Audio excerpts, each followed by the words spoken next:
What if I told you that the solution to economic inequality isn't economic policy, it's tackling racism? A lot of progressives think that if we talk about race, that will end up dividing us.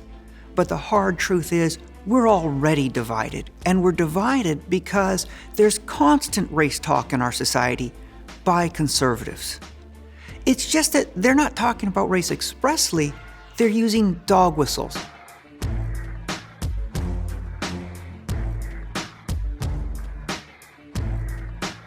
Think about a term like illegal alien, Makers and takers, welfare queen, entitlements, freeloaders, people who just want free stuff, inner city crime. drug testing for welfare recipients. What color faces do you associate with those terms?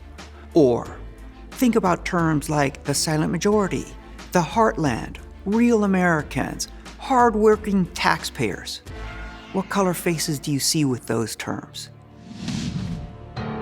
Lyndon Johnson in 1964 is the last Democrat to win a majority of the white vote, and he won in a landslide, campaigning on the promise to end poverty in a generation.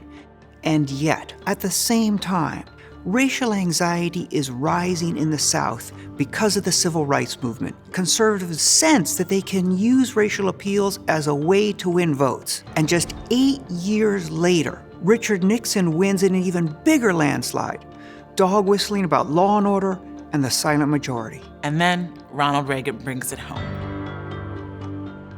You start out in 1954 by saying nigger, nigger, nigger.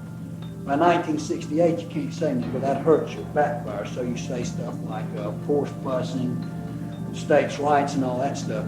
And you're getting so abstract now, you're talking about cutting taxes and all of these things you're talking about are totally economic things, and the byproduct of them is blacks get hurt worse than whites. We want to cut this, and we want is much more abstract than even the busing thing, and a hell of a lot more abstract than nigger, nigger. He's able to convince many Americans to actually side with the preferences of the 1% by making fear of people of color tied to our very idea of government. I've always felt the 9 most terrifying words in the English language are, I'm from the government and I'm here to help. And if government is the problem, Reagan said, then trust the marketplace. And easy as 1, 2, 3. You have the policies that have created massive wealth inequality, all sold to the American public through a narrative of racial resentment. Racism is the belief in a hierarchy of human value, that some people are just worth more than others. And that doesn't just affect the people who are seen as worthless, because in a country where our fates are linked, as long as we believe in a hierarchy of human value, some of us will always end up on the bottom. Everything progressives want, reining in Wall Street, building a new infrastructure, cleaning up the environment, free college, everything progressives want depends on us having government on our side.